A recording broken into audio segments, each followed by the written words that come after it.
Student, मैं आपकी teacher प्रेरणा सक्सेना।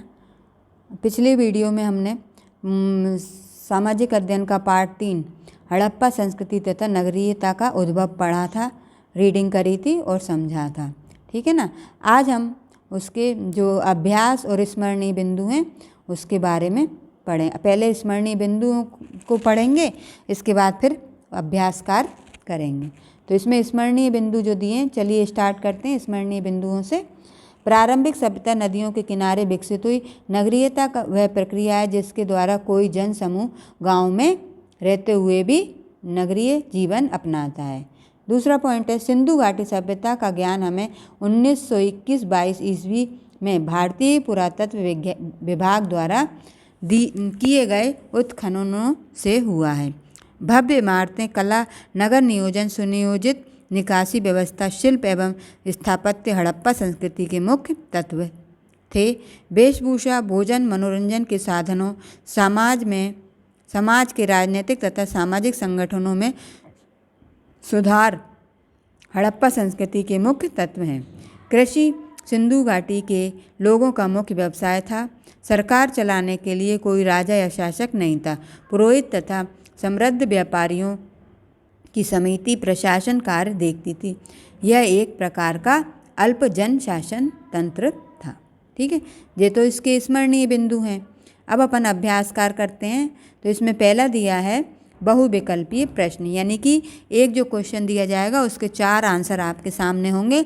जो सही होगा उस पर अपन को टिक लगाना है, या जो सही है उसको अपन को चुनकर उत्तर पुस्तिका में लिखना है।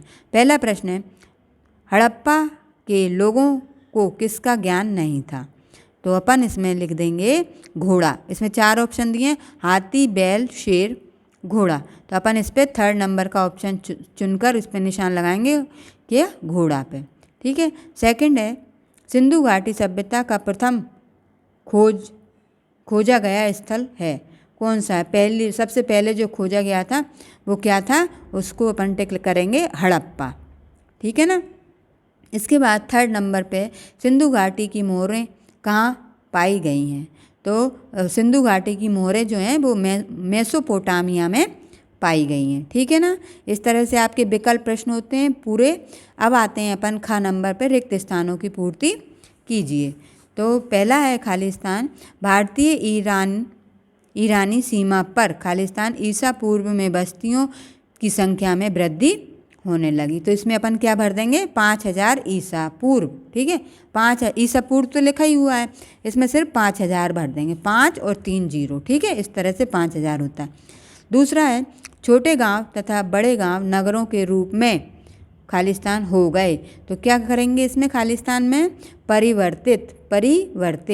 ठीक है। 3rd नंबर पे आते हैं, इन नदी घाटी सभ्यताओं ने विश्व को प्रथम पंचांग लिपि, अंक तथा की संहिताएं प्रदान की। तो इसमें क्या भरेंगे? कानून की संहिताएं प्रदान की। ठीक है। 4th नंबर पे आते हैं, सिंधु घाटी सभ्यता के लोग नगर खालिस्तान में अत्यंत दक्ष थे। नगर नियोजन। ठीक है, इसमें क्या भर देंगे अपन? नियोजन। 5वें नंबर पे आते हैं, चौड़ी सड़कें तथा गलियां परस्पर 90 डिग्री का कोण बनाते हुए खालिस्तान बनाती थीं। क्या बनाती थीं? जालसा। क्या? 90 डिग्री का कोण बनाते हुए जालसा बनाती थीं। ये अपन ने खालिस्तान पाठ के आधार पर ही कंप्लीट कर दिए हैं। अब नेक्स्ट आते हैं, अगला है, सही वाक्य पर सही का तथा गलत वाक्य पर गलत का निशान लगाइए। तो पहला है अपना, क्या है अपना पहला? कि लोथल में बंदरगाह खोजा गया। तो ये अपना सही है। ठीक है ना। इसके बाद आते हैं दूसरा, विशाल स्नानागार का धार्मिक महत्व था। ठीक है, ये भी सही है। इसके बाद आते हैं 3रे नंबर पे, सिंधु घाटी के लोग शिव पशुपति की पूजा करते थे। तो यह भी अपना सही है। हड़प्पा लिपि पढ़ी जा चुकी है। तो ये अपना गलत है, क्योंकि ये पढ़ नहीं पाए। है तो सही लिपि, लेकिन उसको कोई भी पढ़ नहीं सका आज तक। 5वां है सही गलत, सुप्रसिद्ध योगी की मूर्ति कालीबंगा से प्राप्त हुई। तो यह अपना गलत है। ठीक है ना। इसके बाद नेक्स्ट पेज पर आते हैं, क्या है? सही मिलान कीजिए, यानी कि जोड़ियाँ बनाइए। तो इसमें नंबर डले हुए हैं, साफ दिख रहे हैं, फिर भी मैं बोले देती हूँ। पहला है इसमें विशाल स्नानागार, तो मोहनजोदड़ो, ठीक है ना।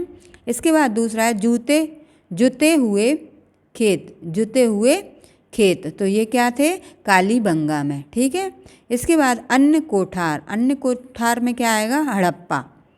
अगला है बंदरगाह, तो बंदरगाह कौन सा है, लोथल, ठीक है। अब इसके बाद नेक्स्ट आते हैं अपन अति लघुत्तरीय प्रश्न, तो इनके उत्तर इस प्रश्न के सामने ही लिख दिए हैं, फिर भी मैं एक बार रीड कर देती हूँ, आप लोग देख लीजिए। पहला प्रश्न है प्रारंभिक सभ्यताएं कहाँ विकसित हुई, तो इसको अपन उत्तर में लिखेंगे नदियों के किनारे, ठीक है। दूसरा प्रश्न है नगरीयता से आप क्या समझते हैं, तो इसका उत्तर है जिसके द्वारा कोई जनसमूह गांव में रहते हुए नगरीय जीवन को अपनाता है, वह नगरीयता है, ठीक है। तीसरा है सिंधु घाटी सभ्यता का ज्ञान हमें कैसे हुआ, तो सन 1921-22 में भारतीय पुरातत्व विभाग द्वारा किए गए उत्खनन से हमें इसका ज्ञान प्राप्त हुआ, ठीक है ना।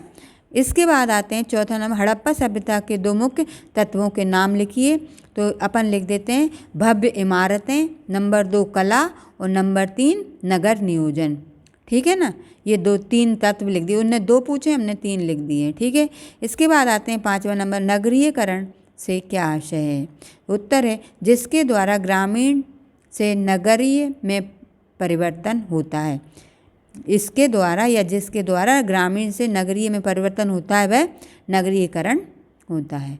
प्रश्न नंबर 6 प्राचीन सभ्यता नदियों के किनारे क्यों विकसित हुई, तो इसका उत्तर है क्योंकि नदियों ने ही विशाल जनसंख्या के पोषण हेतु बड़ी मात्रा में जल की उपलब्धता की सुविधा प्रदान की है, इसलिए ही नदियों के किनारे ही प्राचीन सभ्यताएं विकसित हुई, ठीक है। इसके बाद 7वां नंबर का प्रश्न है मोहनजोदड़ो की खोज कब हुई, तो अपन इसमें लिख देंगे 1922 में, ठीक है।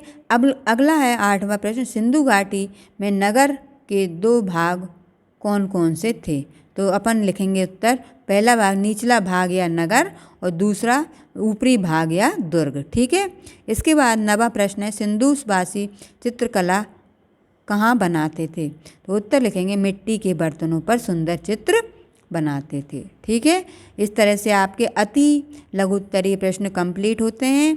इसके बाद आते हैं लघु उत्तरीय प्रश्न यानी कि शॉर्ट टाइप। इन प्रश्नों के उत्तर मैंने पाठ में ही निशान लगा दिए, जिनके पेज नंबर मैंने आपको प्रश्न के सामने लिख दिए, तो वो आपको मिल जाएंगे, ठीक है। पहला प्रश्न है लघु का हड़प्पा सभ्यता कहाँ विकसित हुई, तो यह पेज नंबर 15 पर चलते हैं अपन।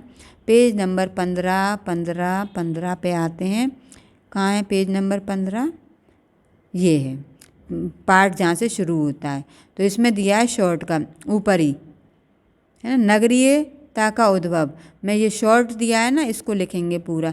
ईसा पूर्व 4वीं शताब्दी के मध्य में सिंधु नदी की घाटी में कृषक बस्तियों का विस्तार हुआ। लगभग 2600 ईसा पूर्व में हड़प्पा तथा अन्य स्थलों पर पूर्णतः नगरीय समाज का अभ्युदय हुआ। इसी कारण इसे सभ्यता को प्रारंभिक सभ्यता या प्रारंभिक सिंधु संस्कृति कहा जाता है, ठीक है। इसके बाद नेक्स्ट प्रश्न है आपका, क्या है नेक्स्ट प्रश्न, ये दिया है सिंधु घाटी सभ्यता को हड़प्पा संस्कृति क्यों कहा जाता है, तो इसका भी पेज नंबर आपको 15 पर ही मिल जाएगा। 15 पे ही आते हैं अपन फिर से, तो पेज नंबर 15 पे ये दिया है पूरा आपको। दूसरा है, पहला तो आपका यहीं तक है सिंधु नदी की घाटी में, और दूसरा आपका पूरा पैराग्राफ जो मैंने अभी बोला था ना उस तरह से, ठीक है। इसके बाद 3rd नंबर का क्वेश्चन है, क्या है 3rd नंबर का क्वेश्चन, पढ़ती हूँ मैं। हड़प्पा सभ्यता की मुख्य इमारतों के नाम लिखिए, तो पेज नंबर 17 पे आएंगे अपन। पेज नंबर 17 पे आते हैं, सूर्य 17 पे ये दिया है आपका जी। मकान, नगर का निचला भाग मुख्य रिहायशी भाग था, यहाँ से लेके और आंगन तथा कुआं होते थे, ठीक है ना। ये आपका पेज नंबर 17 पे शॉर्ट का तीसरा हो गया।